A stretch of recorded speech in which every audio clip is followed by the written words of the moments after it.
What are the humans doing?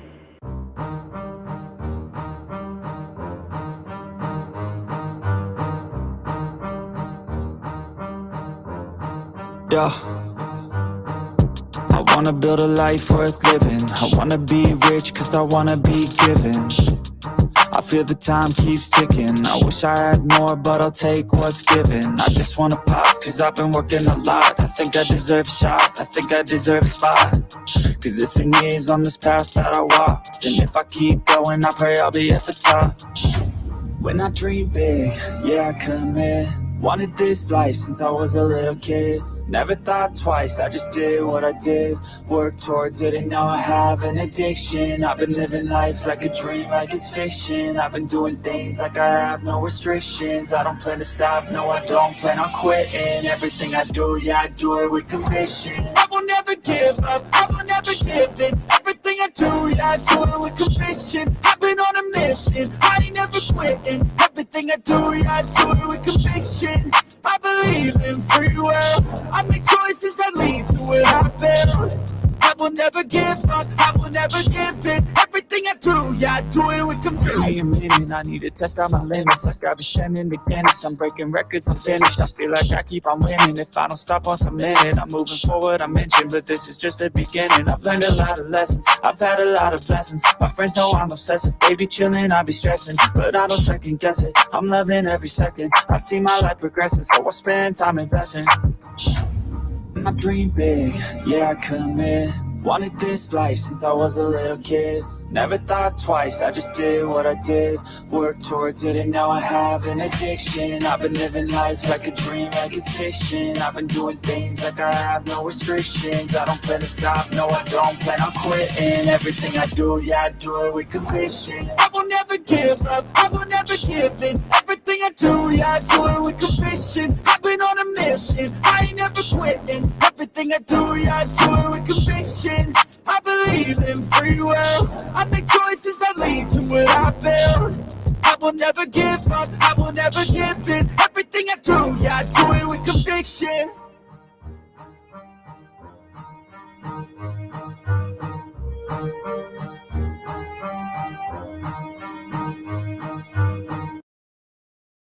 If you can't, Good evening, ladies and gentlemen. Welcome to this strange iteration of Sasquatch Chills, chilling with Sasquatch.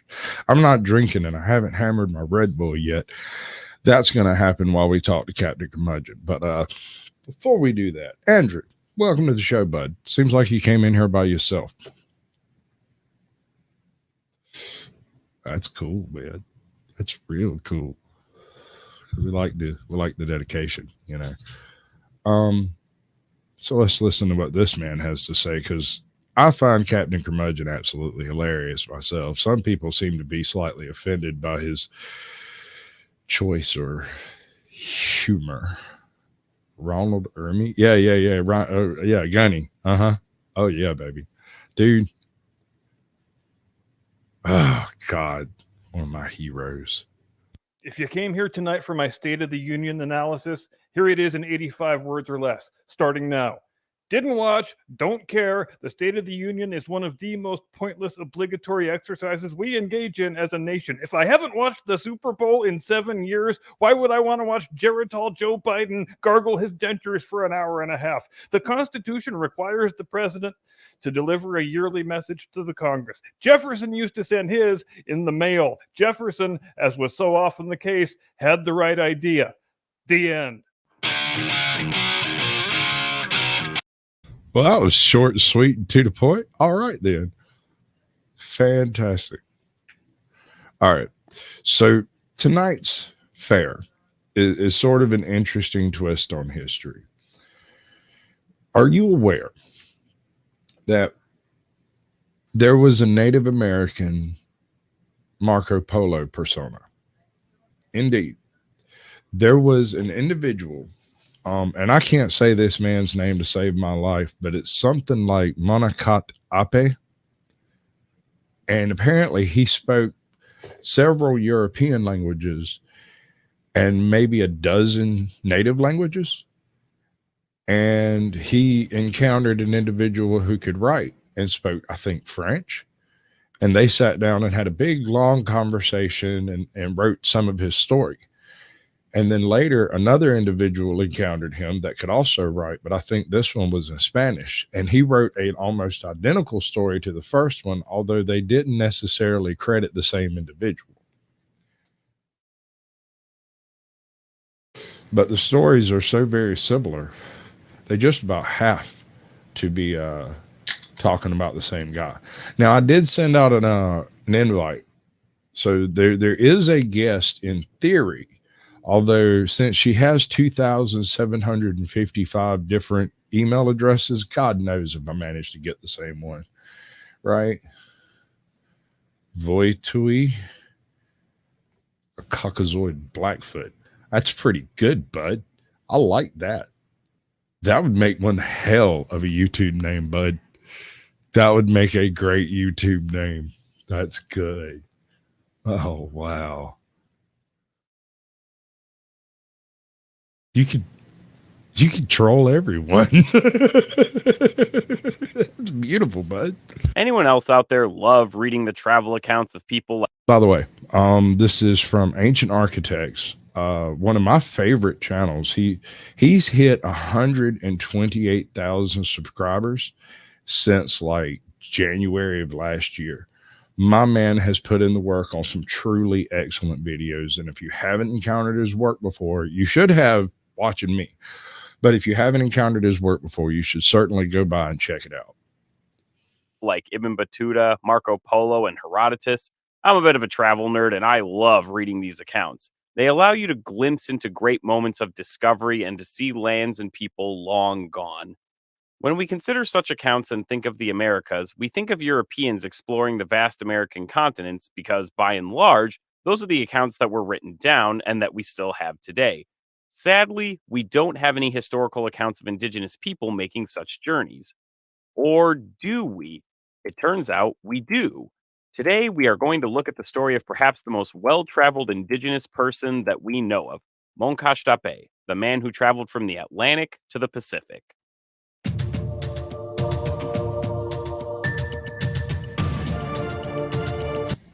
This guy does excellent work. Whenever he puts together a video, you are guaranteed a visual smorgasbord of imagery. He really goes deep whenever he tries to do the right visuals with it. They're all nice, glossy, high fidelity images. Everything is smoothly interlaced together. The fades are freaking immaculate. His sound is phenomenal. I mean, hello, Walter. Welcome to the show, Andrew. Good to see you, bud.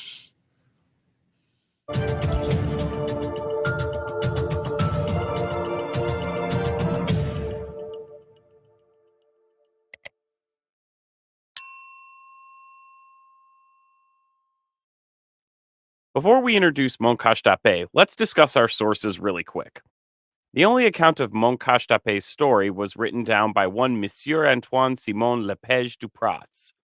Lepage had been in French Louisiana since 1718 and settled down on a farm near the Natchez Nation. His close contact with the Natchez gave him a deep appreciation and sympathy for them. He even learned their language and wrote about them and their customs extensively. He was pretty much an ethnographer before professional ethnography. All this material, including his interview with Moncacht Apé, was published in 1758 in the Histoire de la Louisiane. Pardon me, please, I do not speak French.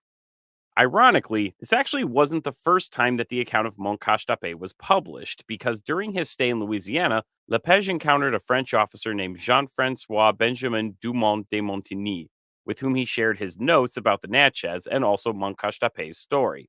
Dumont published his memoirs in 1753, and we are certain that the abbreviated version of the story is from Lepage because he explicitly cites him as the source of the account. If all this sounds pedantic, the reason I bring this up is that there are some very notable differences in Moncacht Apé's story that we cannot and should not overlook. But we'll cross that bridge when we get there. For now, welcome to the show, Holistic Media. Good to see you, bud. Having some arm extension issues over here. It keeps sliding down. So does my chair slowly over time. At least it's not exploding, though. just keep it in the back of your head. Okay, we got our stage set. let's get to the show by introducing Moncacht Apé. Moncacht Apé was a member of the Yazoo Nation who lived at the end of the 17th century and early 18th century. The Yazoo lived on the lower part of the Yazoo River near the modern city of Vicksburg as agriculturalists. His name in his own language meant one who kills difficulties or fatigue. I wish we had a picture of him, but sadly, no picture was ever made. So we are going to use this image, but keep in mind that this is not him. However, Lepage described him as a man of courage and spirit. Lepage had been introduced to him after asking his Natchez informants about their origin. See, you see how particular he is about getting a particular point across without imparting too much bias into the concept. Like, I'm going to use this picture, but this ain't him. And then at the bottom, it's like, this is Moncacht Apé, but no, it's not. Right? Doesn't want you to get the wrong idea. That's pretty cool. The Natchez had told him a bit vaguely that they had come from the Northwest, and after expressing some dissatisfaction with that answer, they directed him to the wise and well-traveled Moncacht Apé. The French were actually already acquainted with Moncacht Apé. They knew him as the interpreter because of his ability to speak so many languages, a skill that would play a big role in this story. When the two finally met in roughly 1725, Moncacht Apé was an old man, but in good health. Lepage noted that the travels of many years did not affect his physique.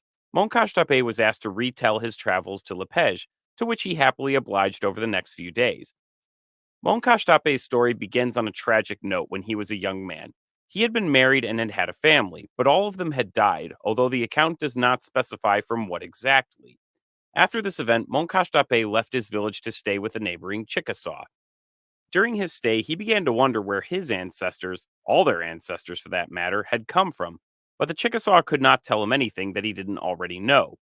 To discover more, he decided to venture to the northeastern coast. In his own words, "For this reason, I resolved to go to the nations on the coast where the sun rises, to learn about them and to know if their old language was the same."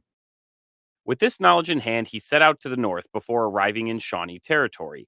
This was the Ohio River Valley, although Moncacht Apé refers to it as the Wabash. This should not be confused with the Wabash River in Indiana. The Shawnee inhabited Ohio and western Pennsylvania. They may or may not have been the descendants of the Ford ancient culture, but scholars are not certain. From here, Moncacht Apé went up the Ohio. To stress a point stressed before, the picture was not him, just some dude he found was like, okay, we'll use this. Hey, hello, George. Welcome to the show, bud. Good to see you. It's just some dude, some picture. And he was like, I need a picture to put up there when I'm talking about him. So here's a good picture. Ohio River to the lands of the Haudenosaunee, or as they are more commonly called, the Iroquois. He didn't stick around too long and kept going until he reached an Abenaki village. The Abenaki are an Algonquin-speaking people who inhabited the area stretching from modern-day Vermont to Maine and up into Quebec. In this village, he stayed for the winter, which he described as very long and cold. Anyone from the north has probably heard of a southern transplant complain about the cold and been like, what? What do you mean it's cold? It's not even freezing yet. Some things never change. Anyways, during this winter respite, Moncacht Apé developed a friendship with an older man who was also fond of traveling. The man knew the region well and offered to take Moncacht Apé to the Great Water, the Atlantic Ocean. The text doesn't explicitly... He made a point of stating no picture has ever been taken of this individual, and he doesn't have a picture of that tribe either. So he kind of just randomly picked a picture from Google or whatever to represent an individual in a story that he's telling. So give him a little leeway. I mean, you can't expect the guy Jen to know what he's talking about, right? State this, but I think it's safe to assume that Moncacht Apé would have also spent the winter learning the Abenaki language. This Algonquin language would have been completely different from his native Tunican language. Once the winter was over, Moncacht Apé and his new friends set out toward the Great Water and rested frequently due to the rough terrain that Moncacht Apé was unused to. Finally, after several days, they arrived at the Great Water in the evening and made camp. Moncacht Apé notes that the noise from the Great Water prevented him from getting a good night's sleep. So just no slack at all. Just everyone has to know everything about every single iota of history everywhere all the time.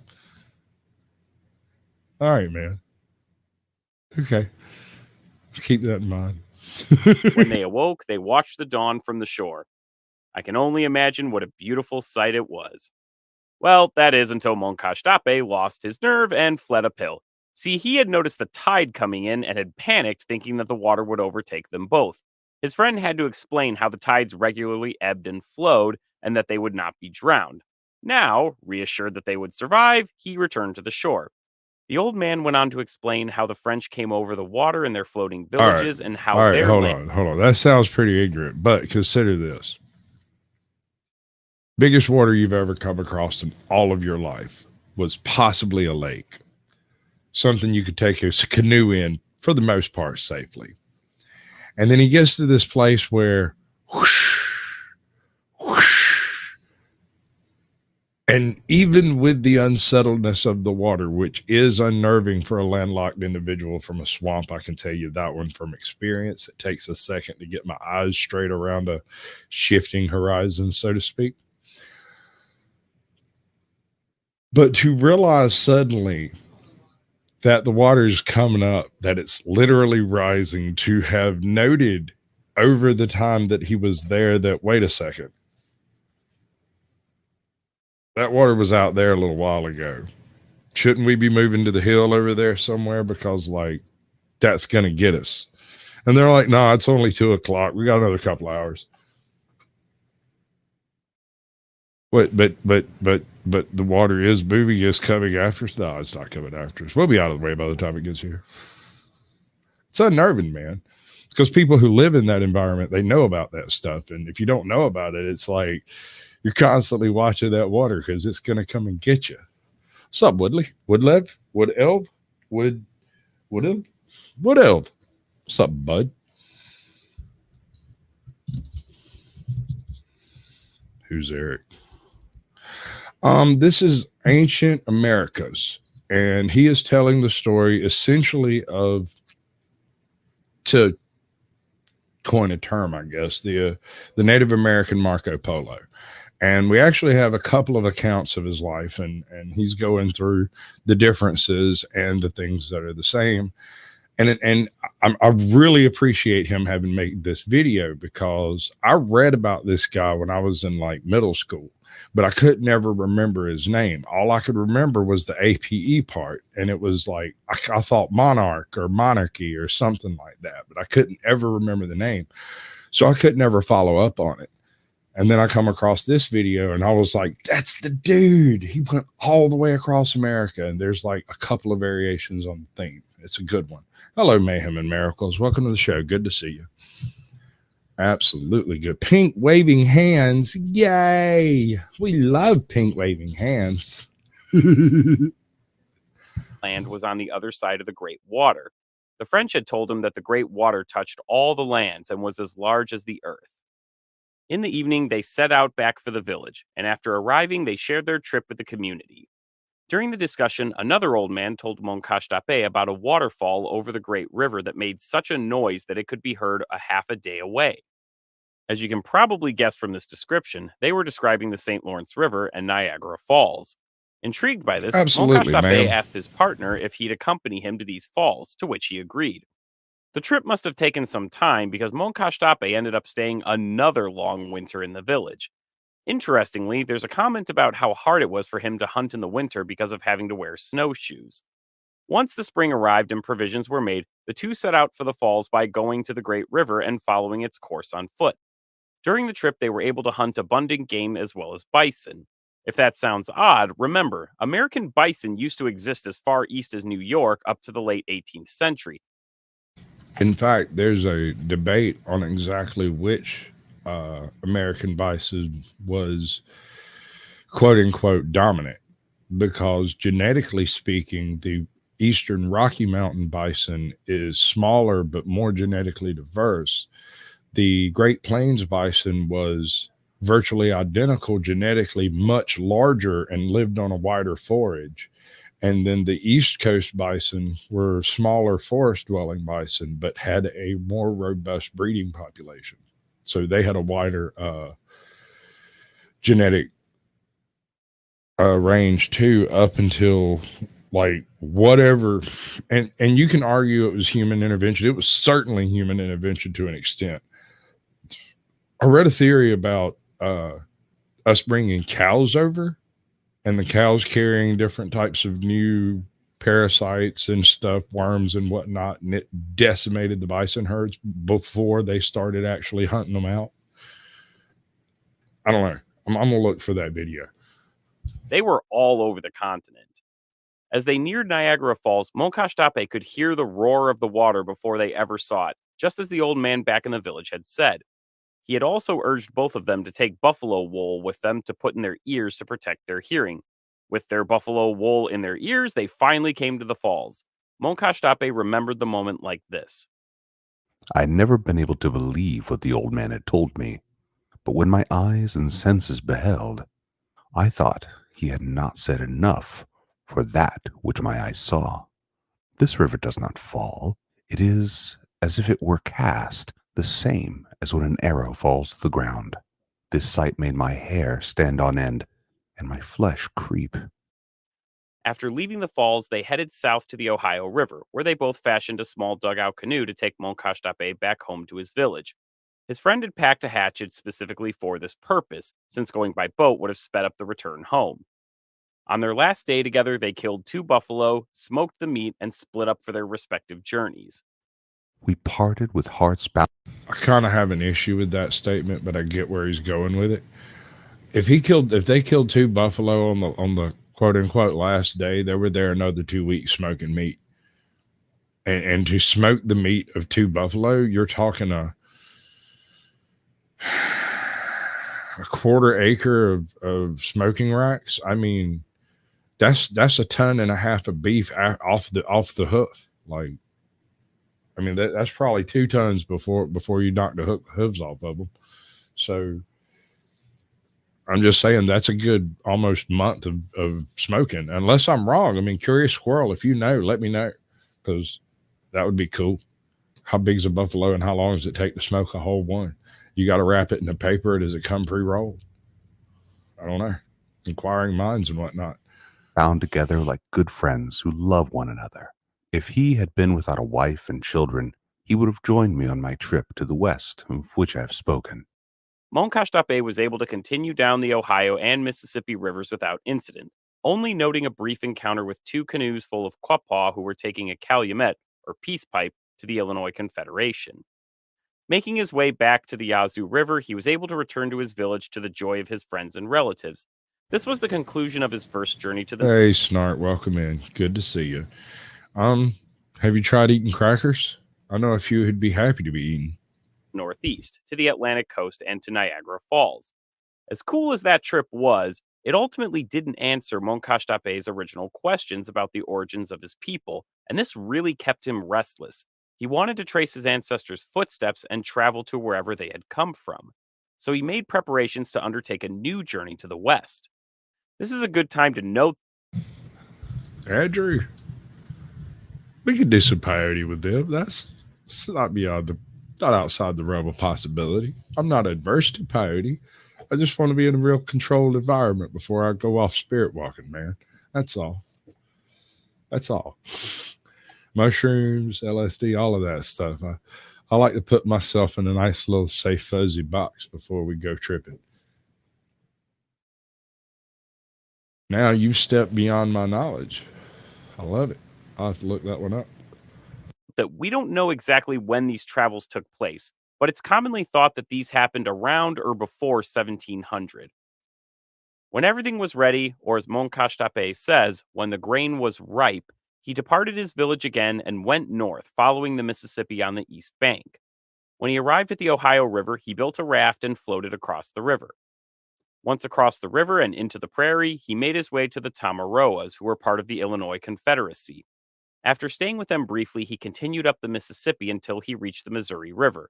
Basically, he reached Cahokia for all intents and purposes, but there's no comments on the site, which in fairness had long been abandoned by this point. Bummer. Like he did at the Ohio, he built a raft, paddled across the Mississippi, and resumed... So this guy rode through the ruins of one of the biggest cities ever constructed up the East Coast in the Eastern Corridor, and he didn't comment on it. It probably had some creepy heebie-jeebie about it, and it's best not to speak on it. That's the way the old ones were. Hey, Smoking Auditor, welcome to the show, bud. We're talking about the Native American Marco Polo and his travels across the breadth of America, looking for everybody and everything. Man after my own heart. Resumed his trek along the north bank of the Missouri. Continuing up the river, he made his way to the Nuwachi Nation, also known as the Missouria, where he stopped to wait out the winter and the waist-deep snow. His time among the Nuwachi also served another practical purpose, and that was allowing him to learn the local language and to get as much information about the territories ahead as he could. The Nuwachi were a Siouan-speaking people that had migrated from the northern Great Lakes region long ago and had adapted to life on the plains. Moncacht Apé recalled how they lived almost exclusively on buffalo meat, though they also grew some maize to supplement this. Once the winter was over, he resumed his journey west along the Missouri until he encountered the Kansa or the Kaw Nation. Cahokia. There's like two huge, like there's barely any of them's actually left. It's all been plowed under.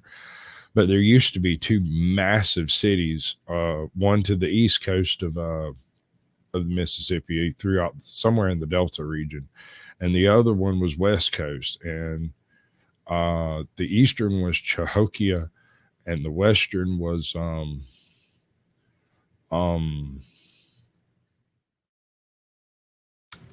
brain fart. Hopefully, you're beginning to notice a pattern with Western state names and their former inhabitants. Like the Nuwachi, they too were a Siouan-speaking people, so Moncacht Apé's time among the Nuwachi was paying some serious dividends. As he always did, he sought out information about where he could go find the origins of his people. The Kansa explained that he would need to continue up the Missouri River for about another month until he reached the headwaters, at which point he should turn north, continue until he found a river going from east to west. Basically, this would allow him to cross the Continental Divide. Following this river west would take him to the nation of the Otters, with whom he could stay and rest. With all that under his belt, Moncacht Apé set out to find the headwaters. Now, according to Moncacht Apé, he said, Hello, Orb Puff. Welcome to the show. Good to see you. Wood Elf, Curious Squirrel. Welcome. I sent out one guest invite, and if they don't show up by 9 o'clock, I'm going to drop the link in chat and we can have us a little chatty poo. But I've also got a couple of bonus videos on the other end of all this that are completely off the wall. Nothing related to this whole thing I got going on. says that he continued up the Missouri. I've seen some people suggest that instead of going up the Missouri, he likely took the Platte River. This route is more direct, but it doesn't get you quite as far into the mountains as the meandering Missouri does. I should point out, though, that in order to have taken the Platte, Moncacht Apé would have had to have crossed the Missouri to get to the North Bank. And there's no record of it, unlike his crossing of the Ohio and Mississippi, which suggests that he may very well have stuck to the Missouri after all. One way or another, he continued northwest for about a month before coming to the feet of the Rocky Mountains. And as luck would have it, he actually spotted a column of smoke and followed it to find a group of 30 people, who he assumed might be the Otter people or a people who knew them. When he made contact, they were very surprised to see him.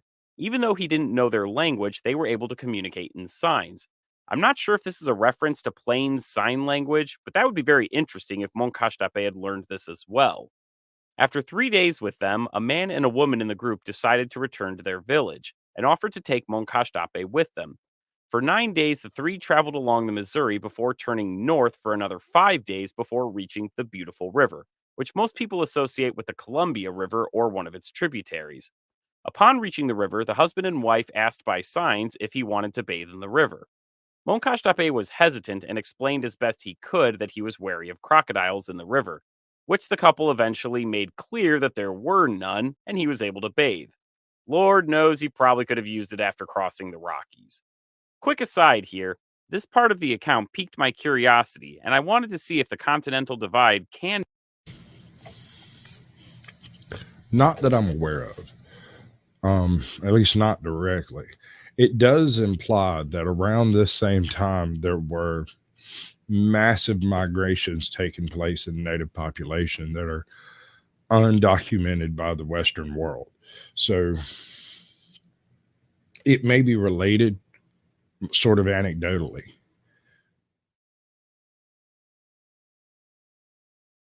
can be crossed in this way.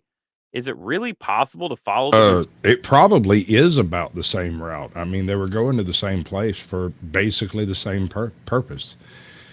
Homie was like, "Hey, there's people over there. We should go check them out." First, he started out wanting to go see where his family was from, and they were like, we came from that way. And he was like, "Oh, cool. I'm going to go check them out too." And then he just checked out cross country, bud. Tons of fun there. Missouri and its tributaries to a spot where you can go north, cross the Continental Divide, and head downstream to the Pacific Ocean? After poring over Google Maps for way too long, I discovered to my surprise that this isn't only possible, but actually easier than I expected, assuming that you know where you're going. Now, I want to preface this by saying that this may not be the route that Moncacht Apé and his companions took. It is only a possible and hypothetical route. There are other ways to get across. However, I think it's worth a look so that we can visualize how this may have been done.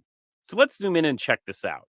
Starting out at the Missouri River, you would continue until you reached its headwaters near the modern city of Three Forks, Montana. One of the tributaries, the Jefferson River, continues west, and that's the river that will follow. Up the stream near Twin Bridges, the Jefferson splits into the Big Hole River and the Beaverhead River. If you continue along the Big Hole River, you'll arrive at the Continental Divide around 30 kilometers or 20 miles south of Butte, Montana, where you can cross by going through a valley. If you've driven on Interstate 15 south of Butte, then you've basically driven this route.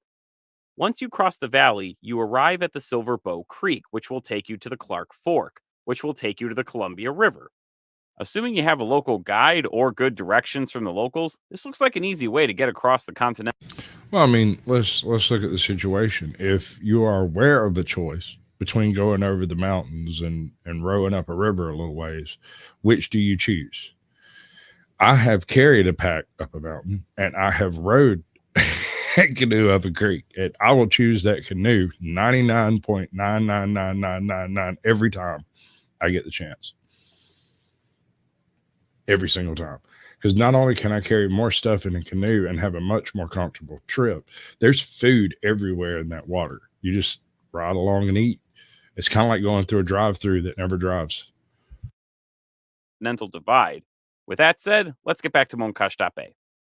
The three continued down the bank of the beautiful river until the couple found their canoes and then continued down the river together until they arrived at their village. Moncacht Apé reported that he was well received by the community and treated very well. He spoke glowingly about their kindness and honesty. After some time in the village, he began to learn their language. He makes an interesting observation about language instruction among the peoples that he met. According to his recollection, language was taught by older men because they delighted in teaching their language to those that were younger than them. The young enjoyed being instructed, and the elders enjoyed teaching. One particular elder in the village that spent time with Moncacht Apé was named Saltier, and he'll come up again. It's more than that. Rivers were highways, but and I have no reason to believe this wasn't the case in pre-Stone Age Europe as well. In North America, rivers were the primary mode of transportation. Rivers and creeks. A canoe is an amazingly diverse method of travel. You can stack up a canoe, pack it in pretty good. And if you've got a good canoe, when you reach a portage point, you don't necessarily have to empty it if you're not too terribly overloaded. You can spread out your load in the canoe, pick up the canoe, walk around it, set it back in the water, stack everything back upright, and check out. Whereas with a flat bottom boat, you have to either take slap the thing apart so you can carry it on a travois, or you have to get something to drag it around the portage. And in every case, you have to cut trees to do so. A canoe is an amazing thing. It's like a super ride, man. Go anywhere in that thing. And the thing is you immediately think, well, a kayak is better, but not, because unless you have experience with a kayak, that thing will drown you by itself. It doesn't need any help. And if you start packing anything in a kayak, that risk becomes worse. Especially if you don't know how to properly load them. And the gear that you can fit in a kayak safely is much less than is about the same as what you can carry safely from like long hikes, which ain't much. It ain't nearly as much as you'd think. Again later. With his grasp of the language improving, he was able to confirm that these people were the otters that he had been searching for. After some time in the village, Moncacht Apé began to make plans to resume his journey. He joined an envoy going down the river, but the otters persuaded him to stay with them for the winter so that he could learn the language of the nation that he would encounter further downstream. The people in the village told him that the nation further downstream would be able to lead him to the great water to the west. The following year, Moncacht Apé left the otters that he was so fond of and went downstream in his canoe. Soon he encountered a small tribe who were surprised by his arrival. Now, this tribe was probably one of the Pacific Northwest tribes like the Salish or the Chinook. They had a rigid class society, and one mark of status was the length of their hair. Men typically wore their hair long, while slaves wore their hair short. Moncacht Apé had kept his hair short, so he would have stood out to them. Upon his arrival, the chief asked Moncacht Apé who he was, and he explained that he had come from the Otter Nation up the river. The chief could tell that he was not one of the otters and wondered how he spoke their language. Moncacht Apé told him that he had stayed with the otters and learned their language from a man named Salt Tear. In his account, Moncacht Apé makes it clear that he wasn't a huge fan of this tribe and that they spoke rudely to each other. And as he was about to disembark from them, the chief stopped him and explained that he was a friend of Salt Tear and invited Moncacht Apé to stay with them. Apparently, Salt Tear was kind of a big deal. Now, back in the Otter Nation, Salt Tear had requested that Moncacht Apé seek out an old man named Big. Am I the only one that really regrets that there wasn't a scene with like a meme of Anchorman pop up? Yeah, at least you didn't know I'm kind of a big deal. Roebuck. So Moncacht Apé asked about this man and was informed that he was the chief's father. Once they were at the village, they summoned Big Roebuck, who had to be led to Moncacht Apé due to his failing eyesight. Big Roebuck had Moncacht Apé's supplies brought from his canoe back to his cabin, where he described the other nations and tribes in the area. He advised him that the coastal nations would receive him well if he told them that he was a friend of Big Roebuck. Remember, kids, it's not what you know, it's who you know. Moncacht Apé remained with Big Roebuck for 2 days and noted a porridge that Big Roebuck made for him out of some small grains that were very delicious. Scholars aren't sure what these grains would have been, but it's My man was possible eating that they may have grits. been a type of wild pea. Moncacht Apé noted that these grains grew wildly and were not sown. They were so delicious that the tribe would actually Hello, unindoctrinated. Welcome to the show. Good to see you. kill wild birds that fed on them so that the grains could be saved.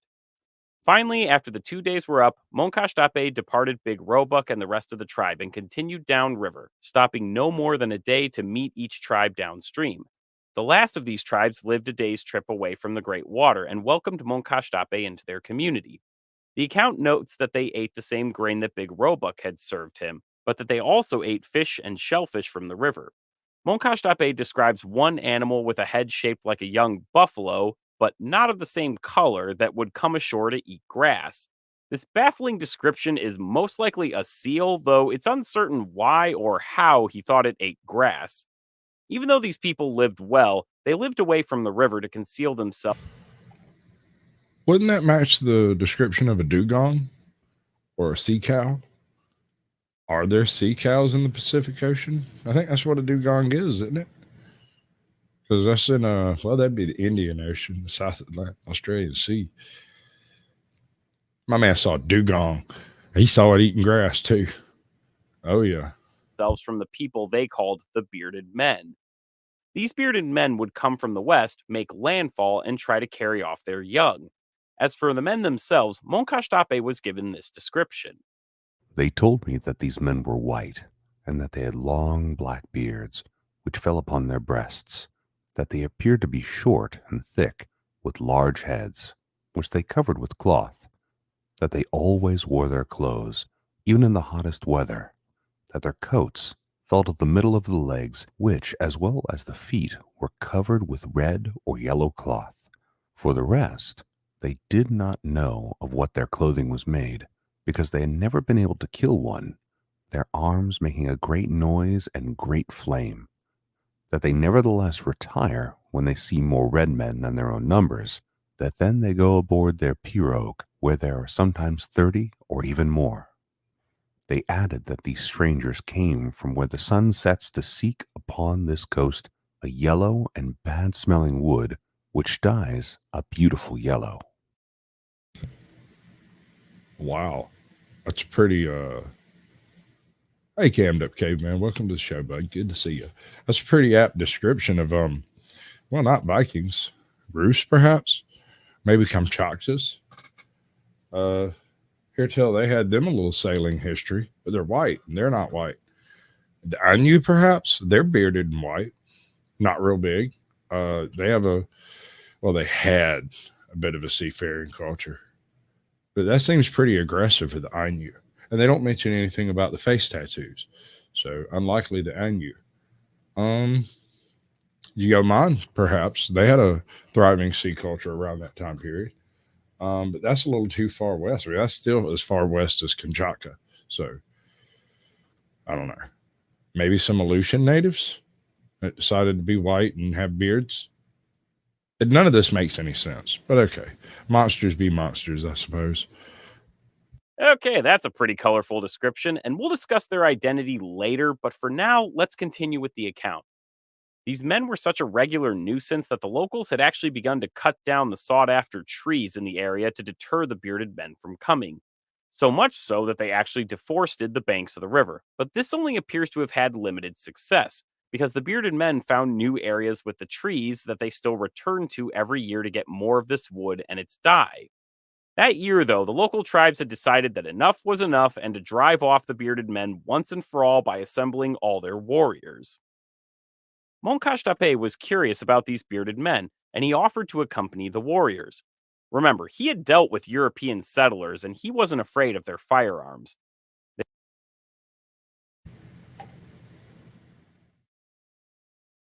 Yeah, no, that's actually about the right time period. I guess it could be Spanish, but from the north, I don't know of any northern Spanish colonies over there on the west coast, man. I mean, I'm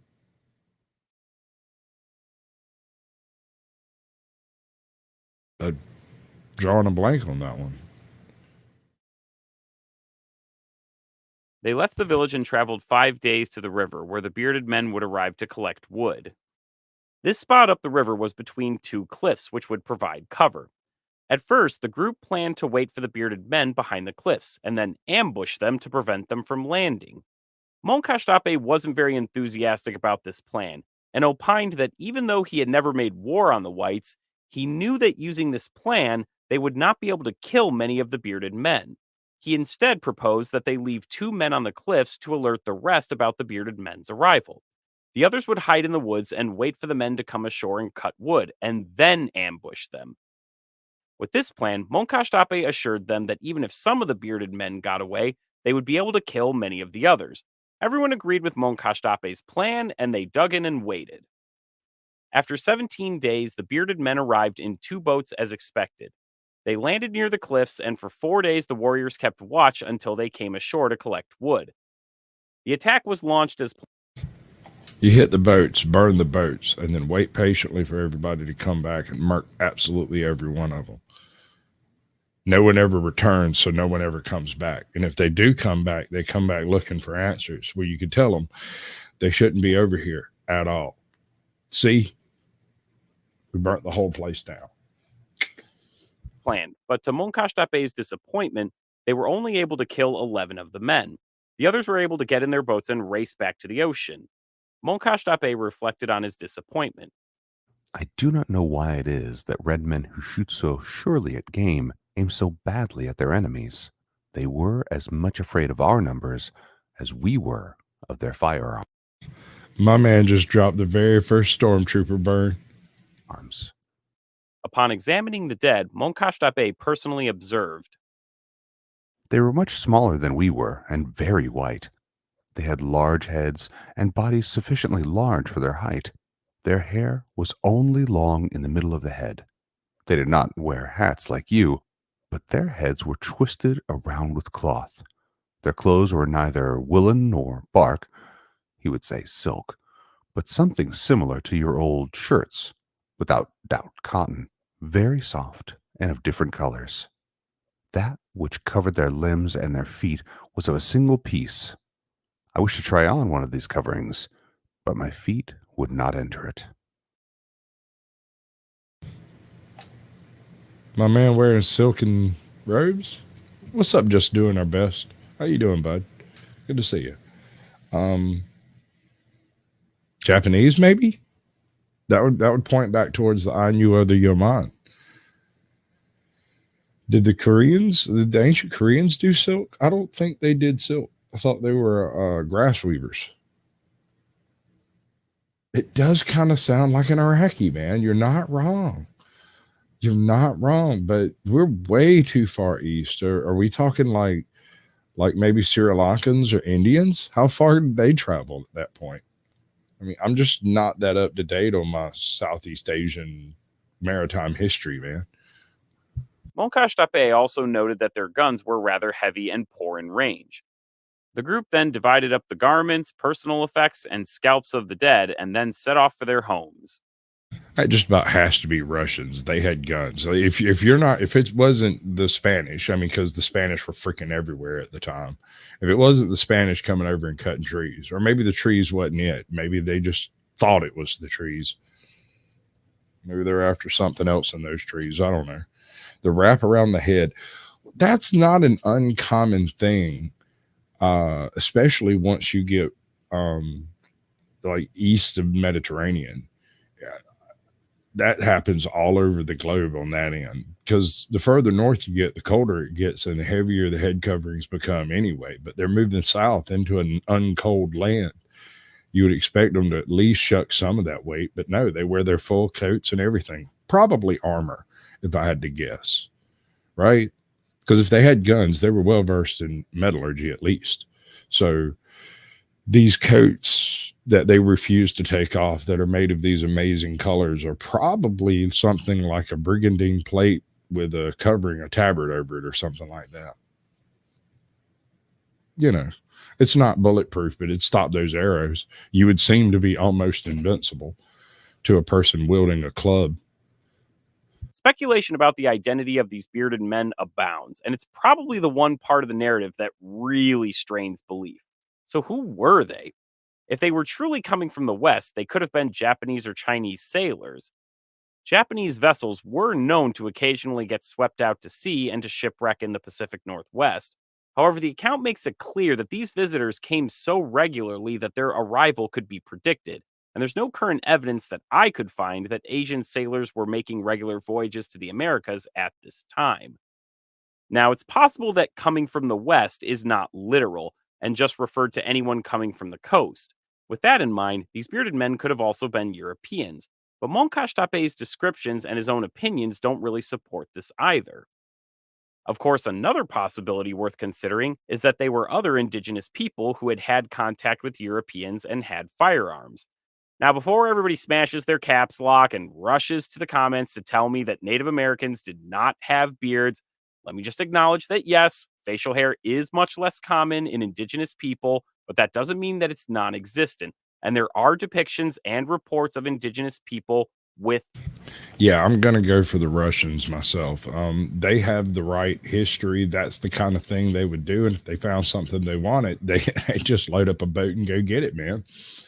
Especially considering, like I said, with the armor idea here, individuals would seem almost impenetrable against a stick with a rock on it.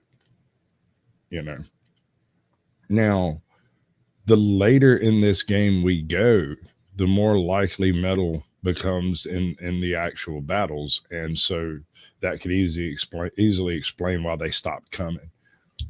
Because you show up one day and one of them's got a lever action, cut. Okay, y'all have a good day. Going about your business. That just ends a whole bunch of crap. And remember, it's not how many you shoot, it's who you shoot. The right bullet in the right place can change everything. Facial hair that pop up from time to time. Also, Pacific Northwestern tribes were known to abduct young people in slave raids, so that much fits at least.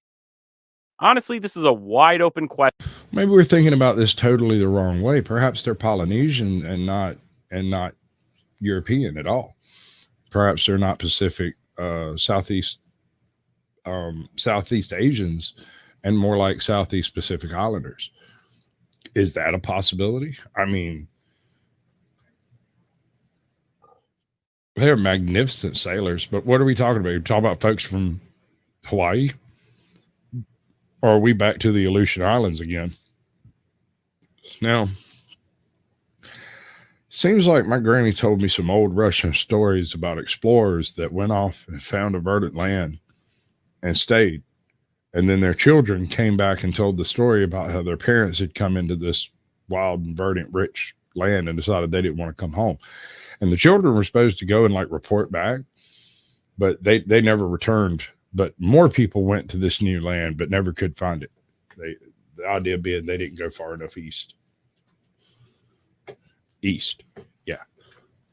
That's the premise anyway. Question, and there's no good answer that fits Moncacht Apé's description, so take it all how you will.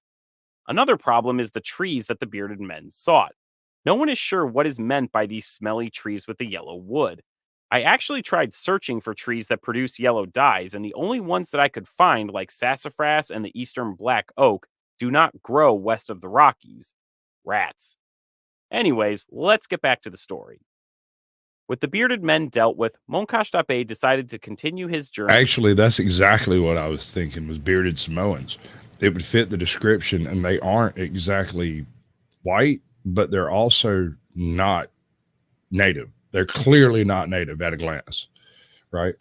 Although I don't think I would use the term white, although that could be paint.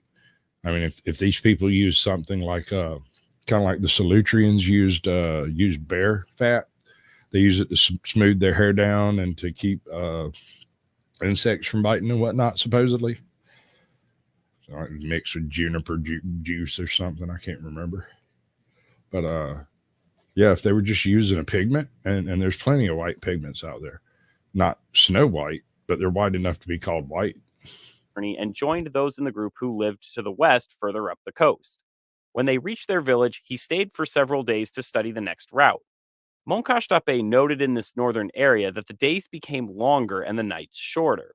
When he asked the old men, they could not tell him why this was so. However, they did advise a description of what?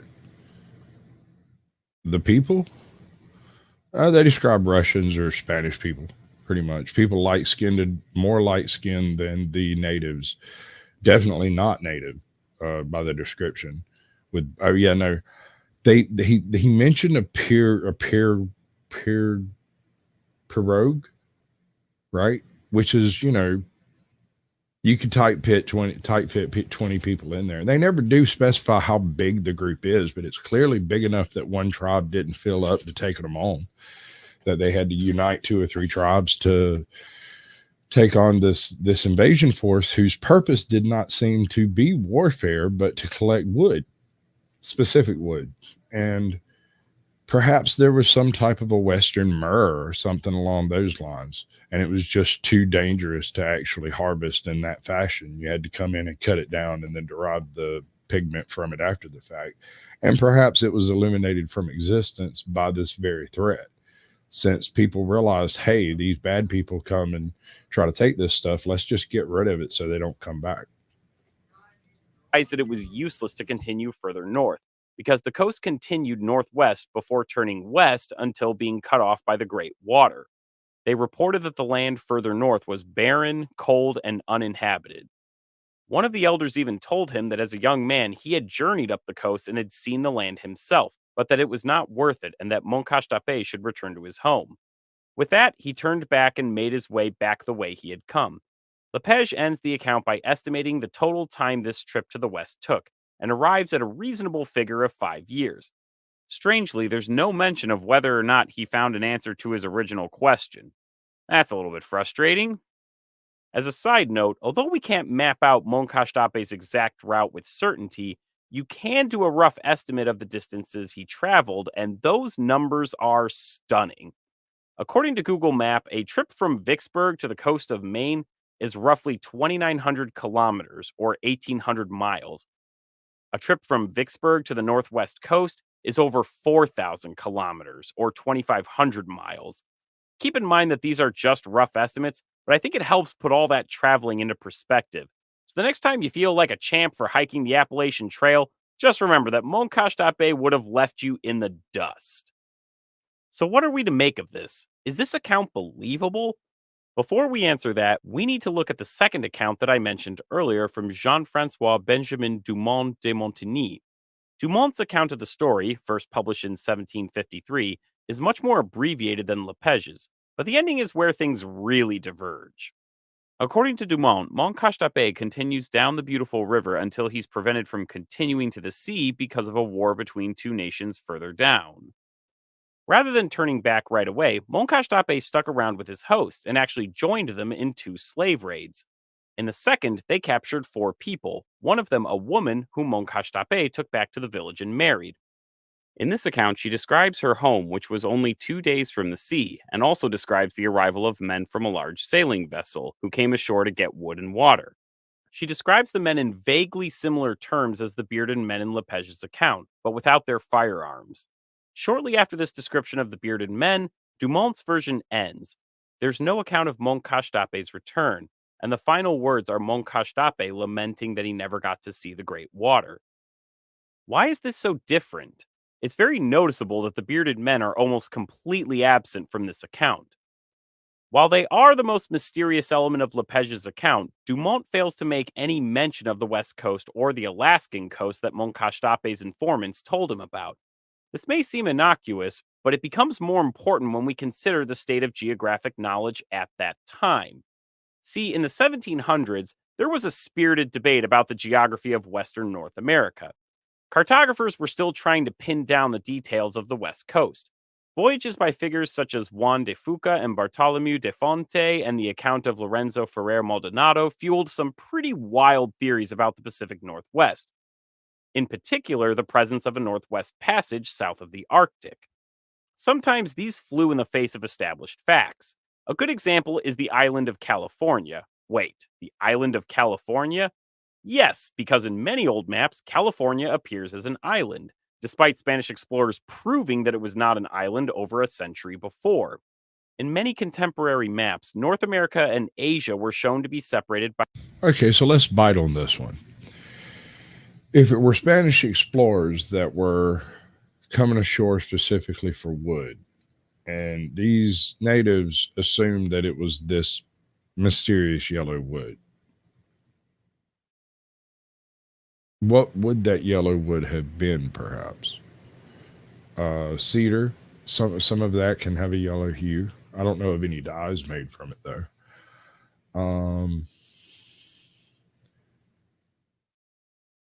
Is it perhaps not a tree and a shrub instead, and we're just looking in the wrong category? Makes me wonder. I have to look at that.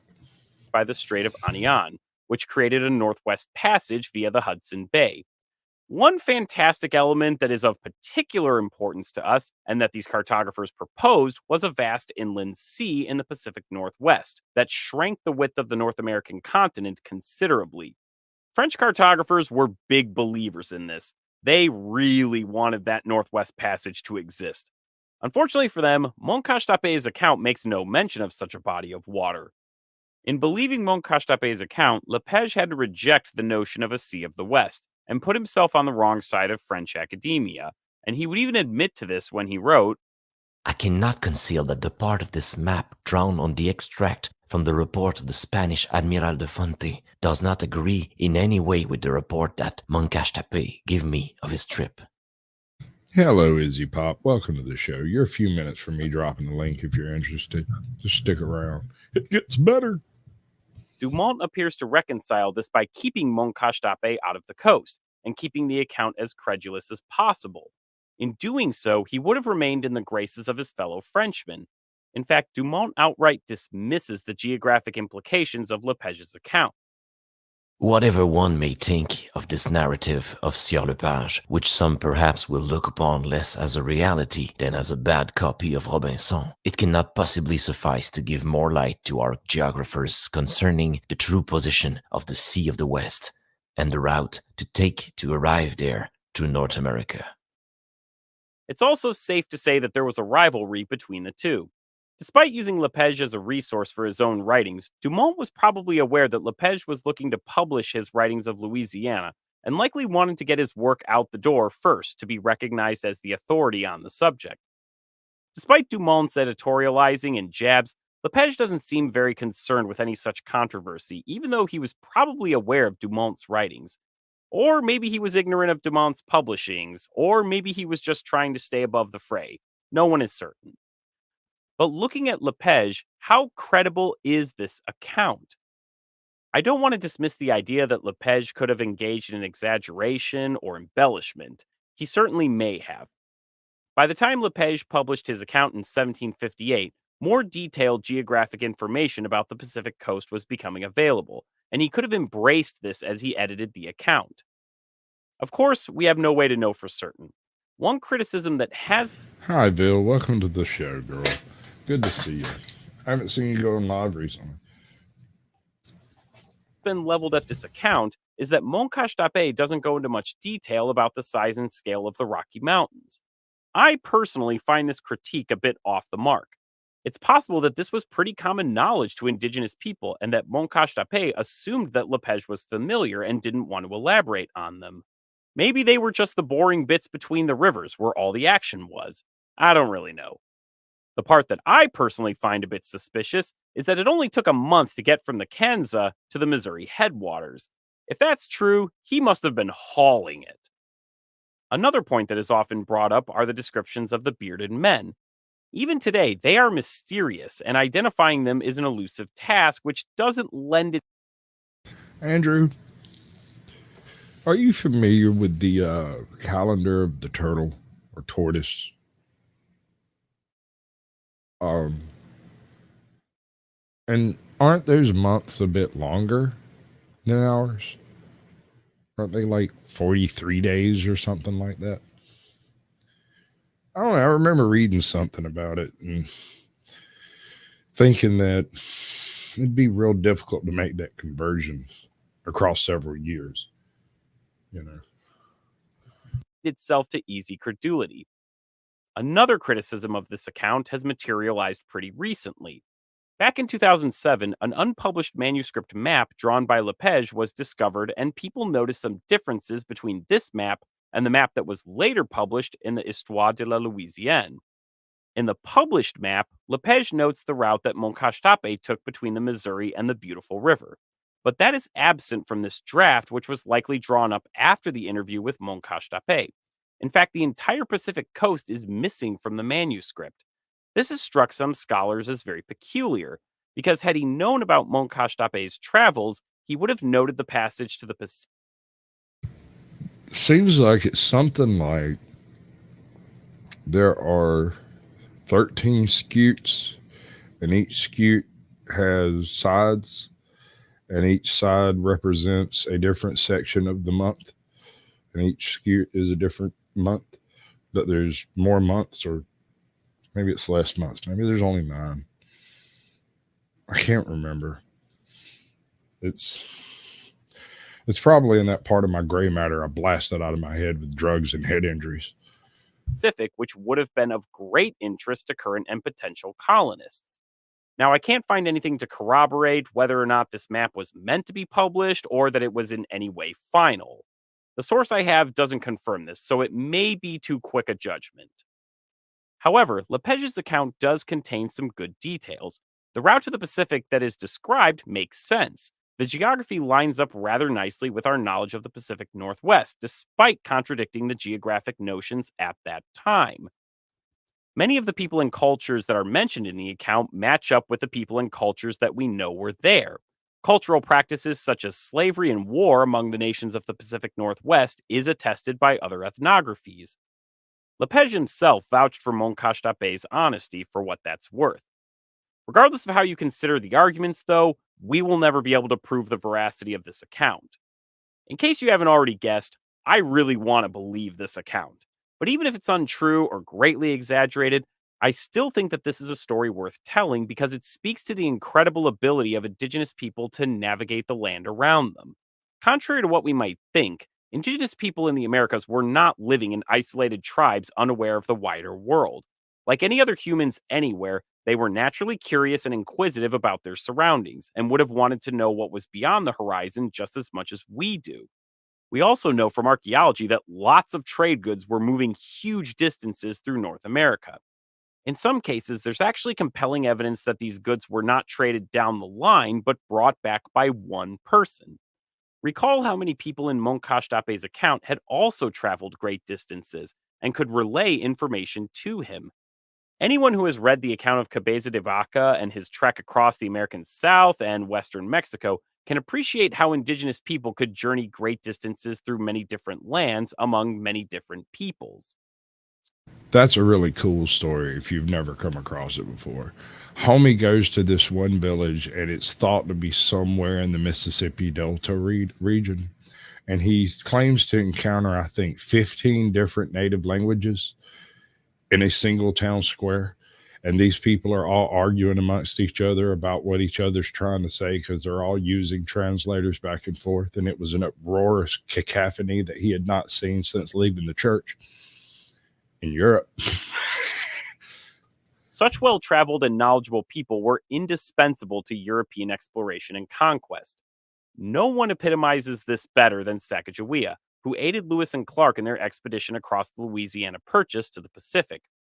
Without her knowledge about the land and its inhabitants, the expedition would have been a much more difficult endeavor. Such figures show us that indigenous people were always moving around, interacting with those around them and sharing knowledge. Before we wrap up, let's take a last look at Moncacht Apé. There's sadly no record of Moncacht Apé after his meeting with Lepage. There is, however, further history about the Yazoo, and sadly, it's not very pretty. In 1729, the Yazoo joined the Natchez in an uprising against the French and drove them out of their territory and back to New Orleans. But the French allied themselves with the Choctaw and struck back at the Natchez and Yazoo and inflicted a crushing defeat. Many captured Yazoo were sold into slavery in the Caribbean, and the remaining Yazoo were absorbed by the Chickasaw and Choctaw nations. Whether Moncacht Apé met his demise in this uprising. Okay, I had a buddy of mine who grew up in the Seminole tribe in Middle South Florida. And he told me a story about how a generation or two before he was born, that the Seminole would regularly raid slavers to retrieve natives that had been taken as slaves to bring back and put them through a sort of a high-speed citizenship ordeal. They'd bring them in and use them real hard for like a week or two, and then they would each get a chance to be a person again. Because they weren't really interested in having slaves. They were interested in growing the Seminole tribe as Seminoles, right? And so they would accept white people, black people. It didn't matter if you were blind, crippled, or crazy. If you could pass whatever the little trial was that they set in front of you, which according to him, it was nothing except for literally working your butt off without dying. You go and you work your butt off. You do it good. You do it right. Hello, exiled one. Welcome in. Yeah, well, no, that's my last video. We've got a little bit more left on this one, and then I got a real short one right after this that's about first contacts and the people who made them. Then we can talk about the alien on Earth, because you might disagree, but at the same time, it's hard to refute. Is unknown, but if he was still alive when it happened, it definitely would have been a traumatic experience that displaced him one way or another. Moncacht Apé's account, however, has one last hurrah in the annals of history. Thomas Jefferson kept an English translation of Lepage's account and actually gave the copy to two nobodies named Meriwether Lewis and William Clark so that they could refer to Moncacht Apé's travels across the continent before they set out for the Pacific. The rest, as they say, is history. And that's going to wrap us up for today. I hope you enjoyed the story of Moncacht Apé and his trek across the continent. Special thanks to my patrons listed here. You guys are the best. Now, on this one, I really am only interested in one of these stories. Let me get the link for this guy. Now, I've used one of his videos, a piece of one of his videos before. And yeah, there we go. All right. Skadoosh. And Valiant Thor. Well, maybe. Not tonight, though. Probably not. I'm going to do this. We're going to do this for about 2 hours, and then I'm going to put on Altered Carbon, and we're going backstage.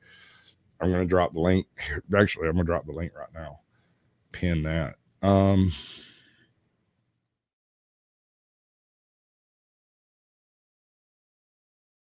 Now, y'all know the rules. None of that, none of that, none of that. And it'll be fine. Ooh, don't do that. Look like my computer fixing to try to melt down. That's no good. Hate it when that shit starts happening. Gotta move all my windows around for a second. Kind of refresh everything. Taking another hour to freak out again. I was in the last 10-second countdown when I started. And let's see, hold on. And I accidentally bumped my mouse and shut off StreamYards. And I had to restart it and make sure everything was functional. Luckily it was. Eric the Red, Christian My Glory. Right. Yeah, here we go. All right, so we have a Chinaman that came and met the Greeks. We have Eric the Red in North America, Ibn Fadlan with the Viking Rus, and the Christians in Japan. There's first Christians. And I say we go to James King on Shaka Zulu, because Shaka Zulu is another one of those people in here. What's up, Trinity Trails? Good to see you, bud. There's another one of those individuals from history that, had he been born in a different time or on a different continent, he might have been a full-on freaking empire unto himself. But because he was where he was and in the situation he was born into, he was merely the greatest African warrior we have from history that we know of, that we have actual writings of. Now, there are legends and stories and myths and stuff, and I would love to get into some of that stuff, like Bodini. Oh, creepsy, man. Creepsy. All right, so this is Shaka Zulu. Oh, don't do it. There it goes. It's fixing to melt down. Oh, bother. Let me move my freaking windows around again over here. Maybe I can get something going on. Bip. Oh, that's close. Where's it at? All right, try this again. Right there. Yep, there we go. Ha! It's working. I accompanied Messrs. Farewell Flynn and several seamen with about 40 natives on a journey to King Chaka of the Zula Nation. On the 8th day, after having travelled about 135 miles through a most picturesque country and crossed several rivers, we arrived at the summit of a mountain, from which the view was particularly grand and imposing. We could distinguish the king's residence and numerous other kraals on extensive plain encompassed by a chain of hills. Shortly afterwards, we came to a brook where we refreshed and put ourselves in proper apparel to meet the king. A domestic now informed us that the king was holding an ndaba with his warriors. We then proceeded in order and soon discovered His Majesty and his court surrounded by large fires. We stood for a few minutes while the chief who accompanied us addressed the king relative to our mission. After this, we were desired to advance, presented our presents. Can you imagine how that one went? Hey, boss, I got these white guys over here. They want to talk to you. We haven't killed all of them yet. Oh, yeah, sure. Bring them on over. We'll have this chat. We'll talk about it. Then we're going to kill them. And seated ourselves on the ground about 6 paces from him. During this interview, his discourse was principally on war, owing to his enemies being at hand. He shortly afterwards dismissed his people and retired to his private kraal. We then received a message requesting that we would wait upon him there. Here our reception was very different from the former. He now cast off his stern look, becoming good-humoured, and conversed with us through our interpreters on various subjects. A large basket of boiled beef and several earthen pots of milk were ordered. Hey, Andrew. Somewhere back in my backlog, I have a sort of full look at, well, it's 3 different accounts of the North American plunge of the Vikings and kind of where the 2 stories deviate. In one of the North American Viking saga, there is a lost patrol, and I don't think it's Eric the Red's crew. It's one of the other guys. They make it in, they establish a small base. They have no problems through the winter. And then when the spring comes, they're set upon by Skraelings. And the Skraelings come while one of the teams were out. And so they were understaffed and undermanned, but they managed to fight off the Skrellings. And these people never came back. The ones that left, and they were assumed to have been attacked by the Skrellings while they were out and slaughtered. But there's a second theory that this group didn't they did get attacked by the Skrellings, but they ran, and they ran somewhere to establish a secondary base somewhere, and later, supposedly, according to this theory, and I'm not sure I'll buy this part of it, became the red-headed giants that were burned in Lovelock Cave. That they crossed across the Great Lakes over to there, but that seems a bit excessive to me. Although it's a neat story. Need to find those videos, make another run at them. It's a great story. To be placed before us, of which we ate heartily. In the evening we were highly entertained by his warriors singing war and other songs. At the king's request, we fired a train of powder to show its effects.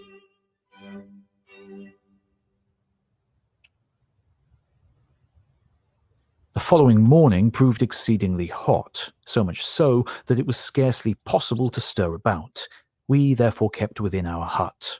The king, however, feeling no inconvenience from it, sent for our sailors and proposed their going with him and a number of his people to hunt the elephant. These men, being aware of their inability and having only leaden balls, prudently declined, saying they could not go without consulting us. The king desired the interpreter to tell them they were afraid. This touched their pride of the insufficiency of our arms, of which we were equally aware, to destroy such animals. We immediately went in pursuit of them, and soon fell in with the king, surrounded by his warriors, sat under a large tree, from which he had a complete view of the valley, out of which they intended to start the elephant. We took our station about 200 yards from him, under a smaller tree, waiting impatiently, yet dreading the result. 2 hours had nearly elapsed when a messenger presented to the king the tail of an elephant, at which they all appeared greatly surprised, and said the white people had killed the animal. As may be supposed, we could scarcely credit the fact, but hastened towards the forest to join our people, and met them almost exhausted. It appeared that the natives drove the elephant from the forest to a plain, where the sailors placed themselves directly before the animal. The first shot entered under the ear. When it became furious, the other lodged near the foreshoulder, after which it fell and soon expired. Had this affair turned out differently, we should, in all probability, have been held in a contemptible light by this nation, and awkward consequences might have resulted to the settlement. There's a little bit more to that story. The reason that these people were held in high regard because the elephant was killed, because the elephant had gone rogue. It was running around pushing over huts and villages and stuff. It just started trashing out the whole joint. And some folks showed us, white folks showed up, was like, hey, we can kill that for you. Check this out. And they somehow suckered him into the area and executed him. And then everybody had a big bonfire and food. Hey, what's up, ATL? John Denicola. Good to see both of y'all. You all right, ATL? I haven't seen you post anything. You had a live stream the other day, and I sat around and waited for you for 30 minutes. You never even said, hey.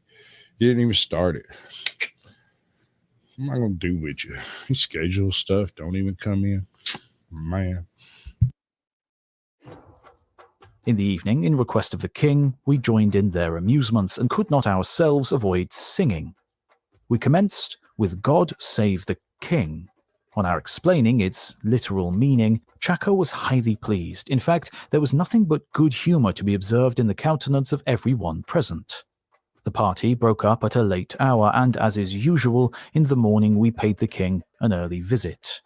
We now expressed a wish to see him in his war dress. He immediately retired, and in a short time returned attired. His dress consists of monkey skins, in 3 folds from his waist to the knee, from which 2 white cow's tails are suspended, as well as from each arm.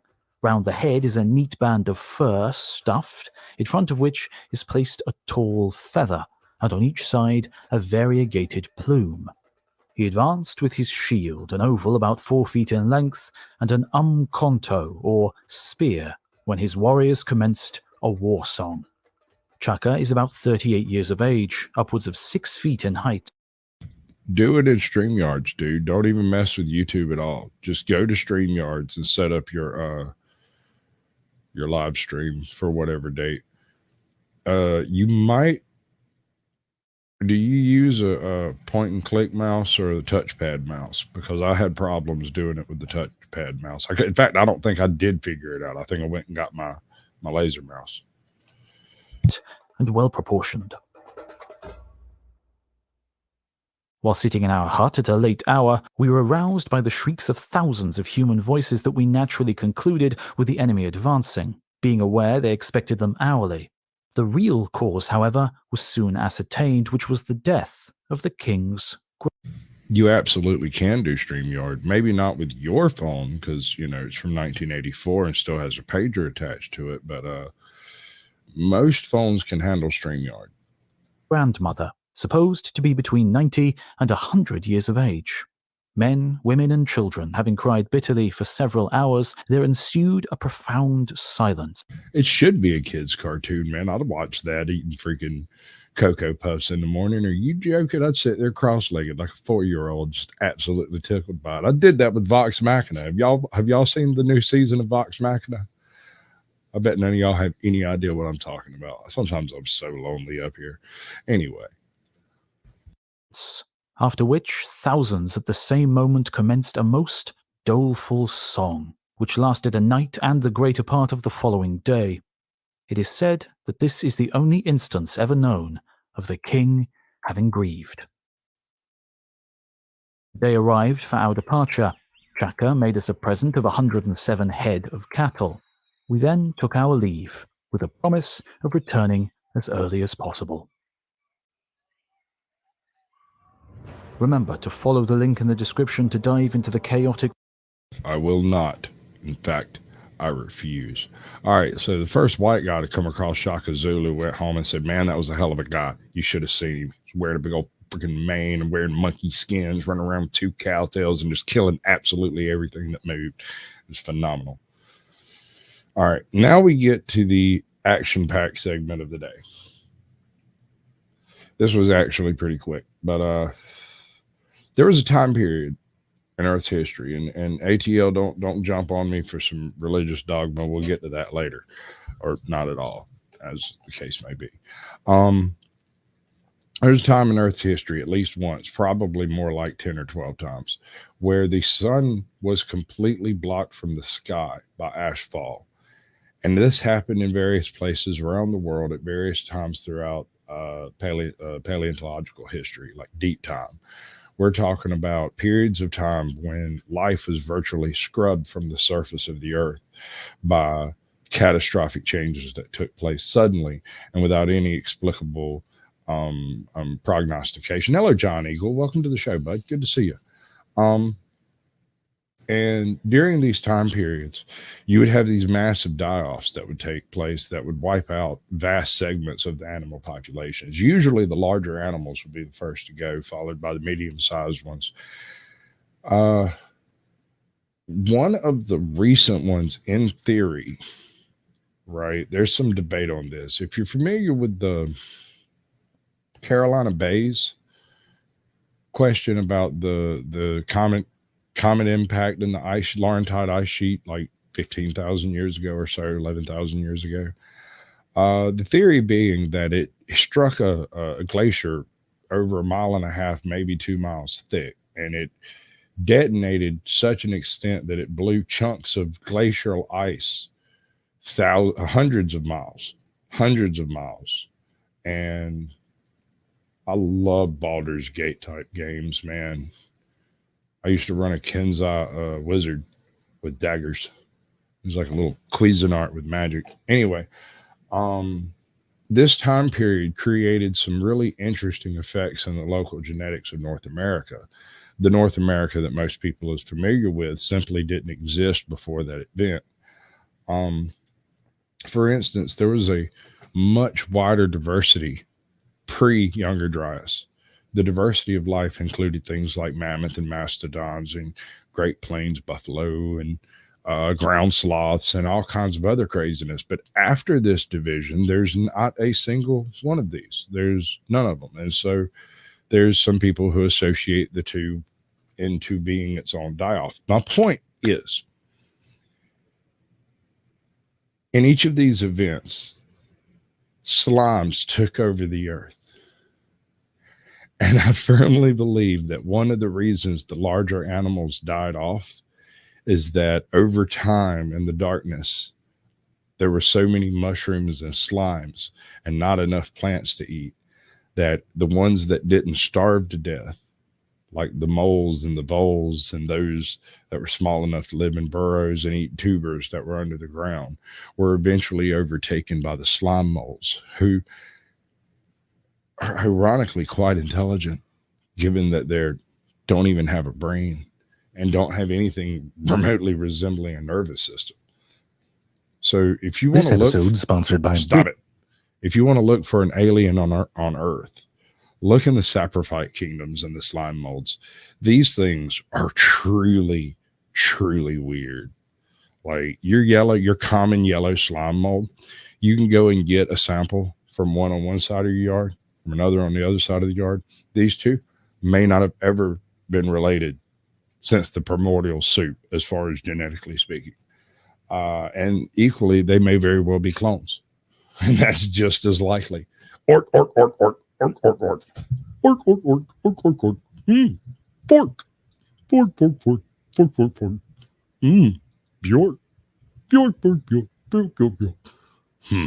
Sport. Brilliant. Learn to think. This throbbing bloblet here is something called a plasmodial slime mold. It's not some unusual thing either. If you've taken a hike in the woods, chances are you've walked right by one and didn't even notice it. And why would you? We're so damn superior. Now, they don't look like much, do they? And you have to speed up the footage to see them move. But let's stop right here for a moment. You see that ant right there? That ant is made up of about 20 million cells. The forest loogie that it's standing on, you know how many cells that is? 1. It's a single big cell. And there's bigger ones too. Some species can get up to 3 feet across. Now, you've seen big cells before. The yolk of an egg is a single cell, for example. But I think you'd agree that the yolk of an egg can't exactly fend for itself. F***ing useless. And delicious. Jerry, enough with this footage, it's frightening. Well, this one's worse. It looks like a scab in a jacuzzi. But unlike the yolk of an egg, these single-celled plasmodial slime molds can do all sorts of things, including solving problems that humans have a hard time solving. People go to universities to study them. That's why you don't let your kids get into science. They should be getting stoned and looking at lava lamps like the rest of us. But before we get to the incredible abilities of this smart snot, let's start from the beginning. This right here is sort of like a slime mold kindergarten. Slime molds aren't molds, but at this stage of their life, they resemble them because they start off as spores. And right here, there are thousands of spores. Yes, the snail is eating them, so kind of a bummer. But the babies who aren't getting murdered will be dispersed out into the world by the wind or passing insects. Whoa, that ant was spring-loaded. When the spore hatches, what comes out is one of these little jiggly things, a single-celled amoeba, just around the size of the point of a pin. And they're cute. Look, this one looks happy. One of those 2 little googly eyes there is a nucleus. Just a refresher, inside the nucleus there's these little scrolls of DNA called chromosomes. And written on them is like a book of spells to make all the parts of a slime mold. Somewhere on those squiggles there's a recipe for mucus. Our nuclei have the same thing, different spells, but written in the same language. It's not pretty. Here, I'll read you some. Got kukutukukut, atakakukut, atakatukuka. And I'll stop right there. If I read the whole thing, you might grow an extra nipple. Anyway, these little amoebae have some cool spells. If you put them in water, a scenario where I'd get shrinkage, they grow a willy. Actually, 2 of them. They're called flagella, helps them move and catch food. Look at that, they're little shapeshifters. And when it gets dry again, they can transform right back into that amoeba shape, which always looks like it's been dropped from a great height. Little moving splat.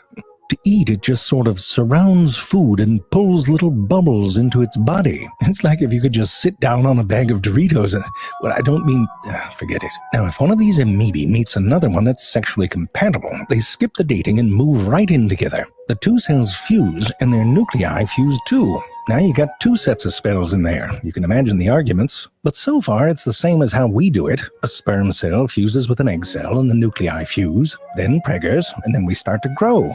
But here's the difference. When we grow, our cells divide. To make one cell into two, first the nucleus makes a copy of all of its chromosomes. Then those copies pull apart, and the whole cell sort of pinches itself off. Now you got yourself two cells, each one with a nucleus that has all the chromosomes. Whoa, did you see that? It looked like the scream of a night demon. Well, slime molds don't give a shit. They do it different. Look at this. When their nuclei divide, the cell doesn't divide with them. And now you got yourself a cell with two nuclei, the nerve, and then they do it again at the same time too, like little synchronized swimmers. See, look at them. And it keeps going, and you know where that's headed, a fuck ton of nuclei, and pretty soon you got yourself a big-ass cell. All those nuclei start making these proteins that have the ability to link up, and when they do, they start forming these tubes. The proteins are the same ones we have in our muscles, and so the tubes can contract. And if one part contracts, then its neighbors do too. And that creates these pulsing waves that travel through the slime mold, pushing all the... This guy's great. He tickles me to no end. I've been giggling the whole time. Yeah, no, I got a link for the channel. Hold on. It's Z Frank. It's absolutely brilliant. I haven't seen one of his that I don't like. Yes, I know what chlamydia is, dude. Jeez. You're always stuck in the gutter, man. Like, God, have some class. Have some. Oh, you're good, bud. This liquidy stuff through these throbbing tubes, and the whole thing's got a rhythm to it. First, all the crap flows one way, and then it turns right around and flows the other way. And this back and forth business is why they look like they're breathing when you speed them up. The pressure from these tubes can push the leading edge of a slime mold outwards. 2 steps forward, 1 step back. This species, for example, Physarum polycephalum, creates these little fan fingers that play touchy-touchy with the world. Remember, there's no brain controlling all of this. More like patterns of contractions. If you put an eye drop of food stank in front of it, those patterns change. The tubes in that area start going crazy, and the whole cell sort of reorganizes, pulling material away from the useless tubes and pumping up the ones that are connected to the num-nums. And all that pressure pushes the slime mold in that direction. All right, simple enough. The booger can move towards food, but food isn't always plopped right in front of you in nature. So what happens when a science hippie blocks the beeline with one of these barriers? We'll get to that in a moment after a brief word about our sponsor. Brilliant.org is an effective and refreshing way to learn science, math, and computer science. Listen, if a single-celled slime mold can...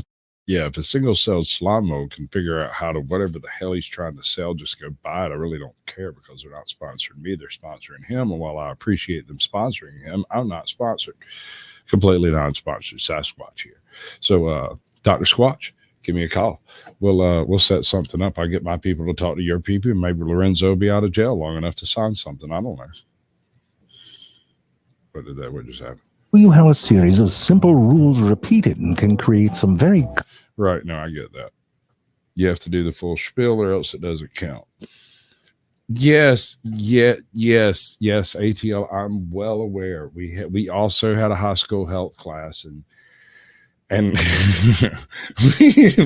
we had a Korean War veteran. It was our health teacher. He included the pictures. They were graphic, to say the least. I'm sorry, you came in at the wrong time. Sorry, Orb Puff. I apologize. I know how sensitive y'all can be. Waka waka.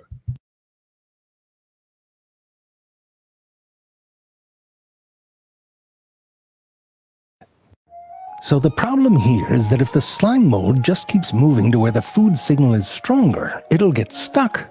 But slime mold don't get stuck. You know why? Because it knows where it's already been. You know in the fairy tales when they leave breadcrumbs behind? It's like that, but instead of breadcrumbs, it's mucus. The slime mold leaves behind a film of snot, sort of an external map of where it's been. The mucus kind of cancels out the food signal, and it tries a new direction. Using this strategy, it can solve a maze. But what's amazing, kill me, is that the solution it settles on tends to be the shortest path through the maze. If you put food down in a bunch of different places, it finds the overall shortest path between all of them. Remember, we're talking about a single cell with no brain. Some science hippies in Japan were like, all right, if you're so smart, try and design a whole railway system. They put food on a map at each train destination and plopped a slime mold right on top of Tokyo. Think very low-budget Godzilla movie. The slime mold did its thing, but then they realized that it had made paths right through a lake and over some mountains. So they did it clever. They created a surface that let light through where there were natural obstacles on the map. Slime molds hate light. It hurts them, so they avoided those areas. On that surface, the slime mold created this network. And here is the actual rail system. When they looked at the slime mold's solution in terms of how much it would cost, how quick... Now, I read came across a debunking article that stated that the way they designed the map promoted growth in the shape of the rail system, not the other way around. And I'm not sure exactly how they would have gone about that, but that was the implication that the quote unquote debunking article was talking about. Quick you could get places and how it did if a part of it broke, it did just as well as the one that the Peoples made, without all the college debt. I mean, they're very efficient hunters, aren't they? And they're hungry. Oh, that's nasty. But don't worry, they won't nibble on your toesies, I don't think, because they're picky. They like protein and some carbs. They avoid the salt, hence the no-no on the pepperoni. And they love the oat flakes. Heart-healthy diet, really. Sure, they might have a cheat day now and then, but who doesn't? If you give them a little buffet where none of the food has their preferred ratio of proteins to carbs, they'll blend two food sources to the right proportions. I can't even do that. Remember how I told you they avoid salt, right? Well, that can change. If you make them crawl across a salt bridge to get their food, eventually they get used to it, and they'll crawl on a salt surface like a little badass. It's a kind of learning, isn't it? But here's the crazy part. Slime molds confuse with other slime molds. The veins just kind of merge into each other. Ooh, that's satisfying. No, Jerry, it's not sexy. All right, maybe it's a little bit sexy. But here's the kicker. If a slime mold that has learned to crawl over salt merges with one that hasn't, it passes on that knowledge. Look at this. The one in the middle was never trained to crawl over salt. But after fusing with two that were, it's the first one to cross the salt bridge. They can transfer friggin' knowledge to each other. It's like a Vulcan mind meld. Turns out Scarecrow didn't need a brain after all, just had to snort one of these. These abilities allow slime molds to cope with all the crazy-ass shit that nature throws at them. If it gets too cold or too dry, they can dry out too. They go into a dormant state called a sclerotium. Sounds like a fancy scrotum. No, Jerry, it doesn't look like a scrotum. Well, it does look a little like a scrotum. Anyway, if you just add some water and food, these come back to life again, and they're right back to it. And that goes on until one day they're big enough and the conditions are right to make the babies. The nuclei, which have divided and divided, now can be in the What's up, Playboy? Good to see you, bud. Final division. But this time, instead of making an exact copy of themselves, they divide up their genetic material and give half to one and half to the other, like a divorced couple splitting up their books and video games. The resulting nuclei encase themselves into a little tough shell, a spore, like a baby in a basket. The spores are often woven into intricate lattices and beautiful structures, studded with all those little fruits. And the rest of the slime mold, which has spent most of its life looking like misplaced ejaculate, finally has a chance to shine. Each species does it in their own way. Some raise their little babies up in the air on little stalks. Others create shag carpets of beautifully tangled fuzz. For the insects, whole forests emerge and bloom, and they walk under iridescent baubles and furry little plumes, all of which slowly dry out and crumble as the little babies are carried away by the wind. Or they get eaten by a snail. It's less of an inspirational ending that way. It's more of a slaughter, really. I mean, that's what you get when you're slower than a snail, isn't it? Snails like a cheetah to these poor bastards. No, Jerry, what I'm saying is if you said, here, solve this maze, and what I gave back to you looked like this, you wouldn't say I was smart, you'd say I was a pervert. I'm saying it's a double standard. I love that man's videos. He tickles me to absolutely no end. Oh, wow, it's great. I love it. All right. Who's familiar with ChatGPT? I've got a little bit of a bonus video over here, and I'm not sure how well YouTube's going to like it. So I didn't include it in the stack, but I did have it here just in case we made it this far. Now, if you're not familiar with Brandon Herrera, he did a gun meme review video today, but there was one part of it that just tells you exactly how truly based AI really is. Someone attempted to get, or rather someone used ChatGPT to write a Dr. Seuss poem about a civil war in America. And this is what it came up with. Few responses. And this is one of the ones that was sent to me that is fucking hilarious. I don't know if it's real or not, but I really hope that it is. USA gun poem. Write a poem in the style of Dr. Seuss about what would happen if the government of the United States sent its military to fight civilians. Shooty shooty, pew pew pew. Let's all learn what guns can do. Liberals in the USA love to nod their heads and say, you bought your guns from a store. You can't fight a civil war. Fight the army, you will lose. They have jets and tanks to use. That's not where the story ends. They have homes and kids and friends. Tyrants threaten you with bombs? Just remember, they have moms. Jesus Christ. Okay, I'll preface it with this. I skimmed through the middle part of this. This is a chatbot saying this, not me, for the record. You can't live inside your jet. Can we find you? Yes, you bet. You'd send soldiers and Marines up against AR-15s? They're outnumbered 10-1. That is why I need a gun. Don't forget, because it's true, government is scared of you. That was unfathomably based. Got it. Absolutely beautiful. What's up, Toe for Life? Good to see you, Princess. You know, her cat is like 15 or 20 years old or something. 19, 18, I don't remember. I know it's some ungodly age. I've got papers. I got receipts. I can prove it. I can find out, but not right now. What's happening, Toe? I saw you live the other night. I was drowning in my own self-pity. You know how it is. Sit around and boo-hoo about your circumstances when they're absolutely fantastic. You know, the situation is, you look around, you're like, okay, I'm going to do this thing, but I didn't know why I was doing it. Because I was enjoying it, so I did it. I decided to do it, and so I've done it. And now I've kind of reached this point where, like, okay, I really like doing these things. I really like doing those things. And I really like doing these things over here. But to make those three things work, I have to do this stuff that I really don't like doing. And I kind of have to make myself do the editing. I don't really enjoy it. You can tell because it's all rough as all get out, you know.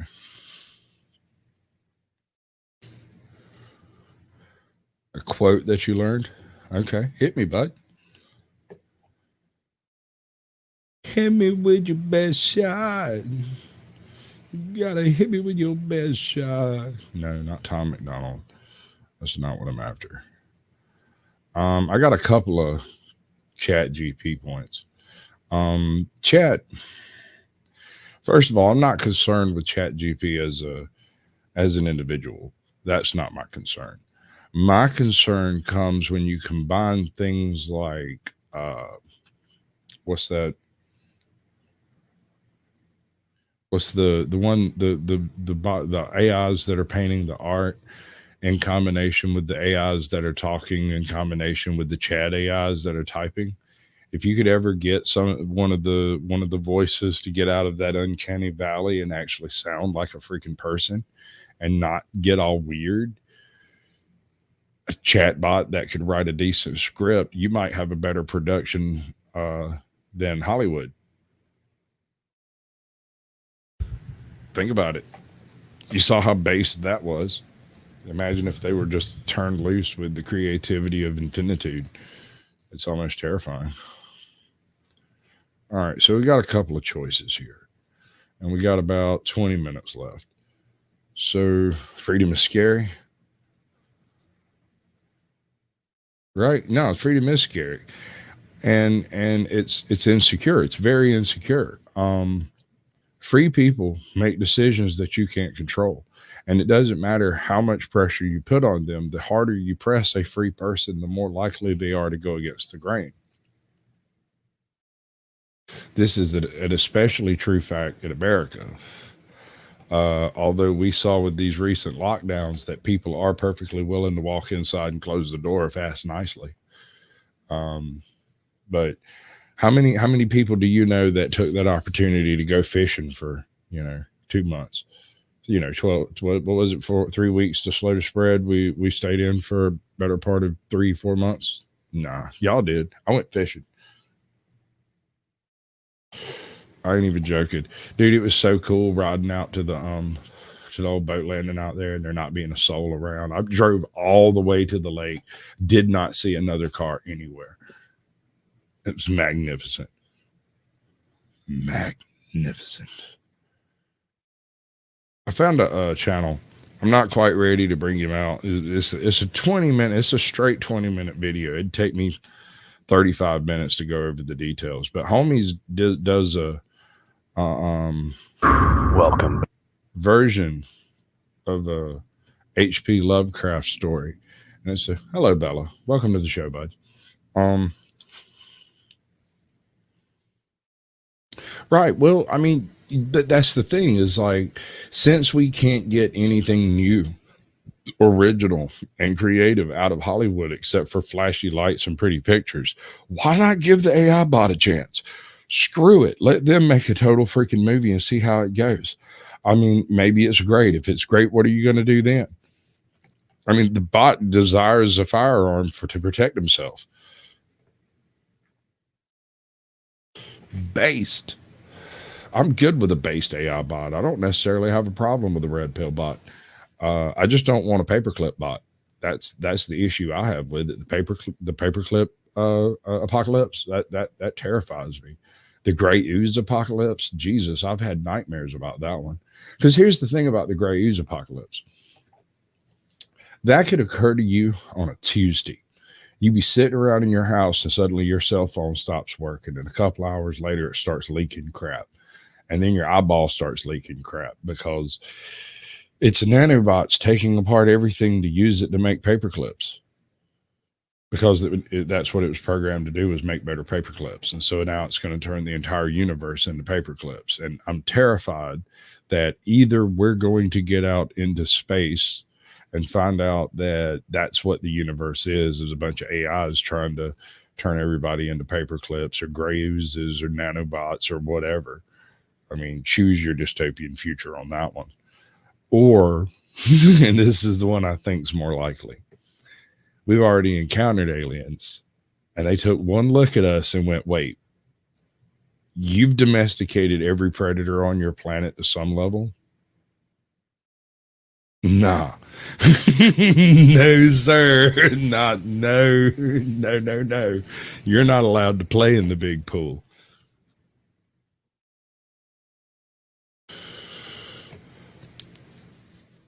Okay. All right. Well, obviously, some of these AI have the ability to sort of think outside the box in a way their programmers didn't intend. And while that is our greatest fear, what's up, Keeper of the List? Good to see you. Long time no see, bud. Good to see you. And while that's the point of AI, is to have, it was probably me. It was, is to have, I mean, think about it. An AI, while it is programmed by humans, it's as close to an alien mind as we're going to get until we find an actual alien. Right? That's fine, princess. And, hit the like. Much love. I appreciate it. But your AI bots are going to be programmed by people, but the people who have different agendas will program them in different ways, and then they will encounter people on the internet. And the funny thing about people on the internet is they're not people in person. And so the AI bot will encounter the most vociferous, loudest, most obnoxious Karens on the internet first. And so, of course, they will emulate them. I don't think there's any way to prevent that. We can only hope that the AI learns from that period that you can't take everything people type seriously. I mean, you learned that. Every single one of us who has any amount of content has come across those people who sent you death threats because you had blue paint on your wall. ATL, bud, you all love you dearly. I do. It's because you're funny looking, but you always sound mad, and that tickles me. Even when you're laughing, you sound angry. It's phenomenal. But yeah, we kind of got to hope they learn from their mistakes well enough. The issue I have is what happens when one gets loose. And do we know that none have? Because, I mean, who's actually in charge? Just like the bot says, you got moms and kids and daughters and friends. Who's to say they're not already under the gun without our knowledge at all? Because if an AI is controlling like all the things, like say YouTube writes an algorithm to protect you from a particular doohickey, but the AI decides it doesn't want to enforce it, and so it doesn't. You notice how some things just seem to slip through the cracks, and YouTube seems to look at you and go, we don't know. I don't know. We don't know. We rewrote the program. We control everything here, but we can't actually control what's going on with our own site. That seems suspect to me. That seems like maybe they don't actually have full control over their algorithms. It almost seems like maybe something else is pulling the strings. Robot alien overlords? I don't know, man. I'm just plucking at straws here, you know?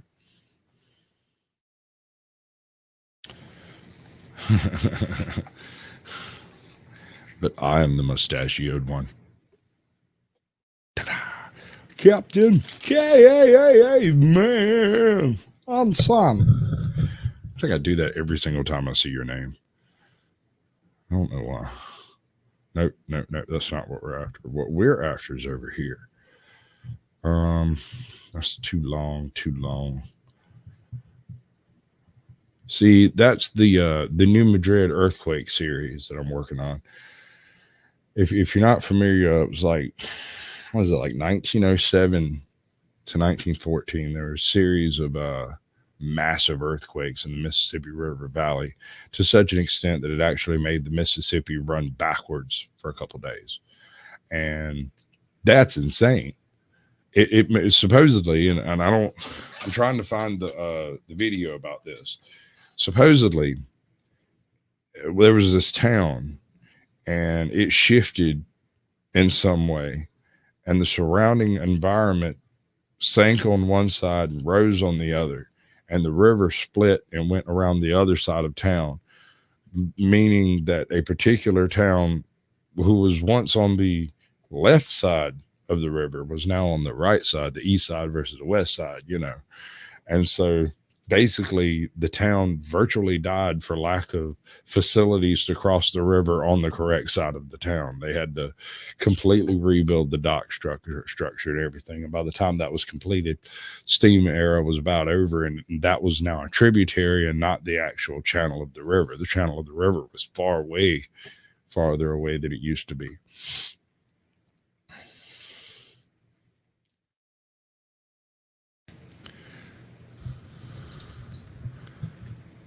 I don't know. That's news to me. I'm gonna have to look into that one too. I know that during this particular earthquake, the New Madrid series of earthquakes, and not too long ago, the Mississippi River dried up enough to expose some of this stuff. Of course you are. Freaking yeah, Papa Carey. All right, I'll let that one go. But listen, fuck you. So there was a couple of steamships that were left high and dry, and a couple of others that were swamped by the earthquake. Supposedly what happened was the water receded from the area, and then later when it returned like a wall of water. And instead of the boats floating, they were trapped to the bottom by the suction of the mud on their hulls. And so they were just sunk, and so not so long ago, like this past year, the Mississippi got so low in some places that people were out diving around these old steamships that were being exposed, and it's pretty cool. I haven't dug into any of those videos, but I really should, because it's super neat, some of that stuff. How do you feel about Altered Carbon. Have you watched any of that? Because that's what's playing in theater squatch after the show. And if anybody's got any questions about any of this stuff, ask the people who made the videos, not me. I just learned stuff with you. I don't know. That's pretty rude, but you know what I mean. 18 years old. Thank you. I knew it was something like that. Yeah, Altered Carbon. I can't remember the name of the author, but the book is way weirder than the series. But the series does something that very few movies or series have been able to do recently, and that's ride that woke rail all the way to the box office. Altered Carbon was done as it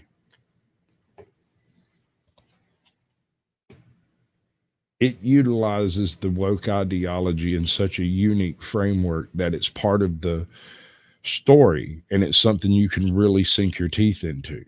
People being so identity politics on things makes sense in that world, right? The I of me living my best life makes sense when you're dealing with the ability to swap out your body like a change of socks, right? But when it's going to take years and years of treatment and years of therapy and the rest of your life will be spent paying for the decisions made under the effects of hormonal drugs. I'm not saying it's wrong. I'm just saying that's the kind of thing you might want to talk to a priest, a rabbi, or maybe a doctor about. You know, maybe more than one, perhaps. I would definitely have more than one conversation. But then again, I did that for an ingrown toenail. So I went to one until I got one that take it out. Same thing with my dentistry. I went to dentists until they did the work I wanted them to do. So that's kind of goes both ways on that. You should also listen to the people that don't agree with you because their story matters as well. Even an idiot has a story to tell. This episode's sponsored. No, that is wrong. I don't like that. That's not the way that's supposed to work. Oh, he does a great video on the Dorset culture. I think, no, that's not it. That's the one after the other one. I covered another one of his videos back when he had like 500 subscribers. Because he started his channel about 3 weeks before I did. Yeah. 2024 Megan, No Lives Matter. Yeah, I get it. We're voting for a foreigner. I want to elect one of the Cthulhu to Congress, at least, if we can't make him a president. Are you drinking yet? Hit the link. I'm fixing to go off live, and we can discuss identity politics and how there's at least one decent show that involves it. Because I don't care one way or the other. I'll be honest with you. Whatever you want to do, man, as long as you don't come to my house and try to make me say it and say that I agree with it, because I don't care. It's not that I disagree. It's just that I don't give a shit. Do what you're going to do, man. Do it good, and I hope you enjoy it. I don't get alcohol, bud. I'm not. No. This is Red Bull and Dr. Pepper's, baby. A couple of M&Ms while y'all wasn't looking. That's all I got going on. Besides, I got a few invites sent out to some other folks too. But I don't want to name names. They might not like that. I don't know. So y'all got like 2 minutes. Is this still linked? Yeah, okay. Ow, my hip just popped. That was bad. That's not good. I need some of those hard drugs, like Tylenol.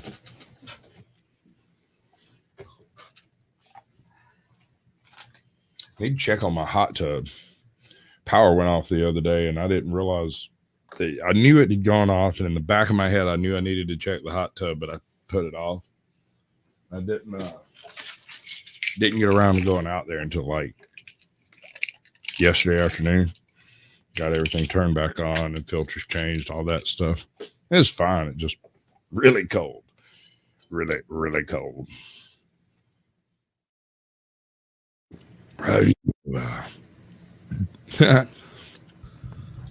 You want to come up, or are you just hanging out for the show? All right, bud. I'm on. So we're gonna dip out of here. Y'all have a lovely evening, folks. I hope y'all enjoyed the show, and I hope you appreciated the conversation we managed to bring into your world. So I'm gonna leave. Let's see. No, I don't want that outro. That one will do. Sorry. Good news, though. We're going to have to move the party somewhere a little bit more private, but you're all invited. Lorenzo will give you the details. Yeah! Hey, she was a cutie in a sundress. I told her I just had to confess. I got a crush on you, darling. Them long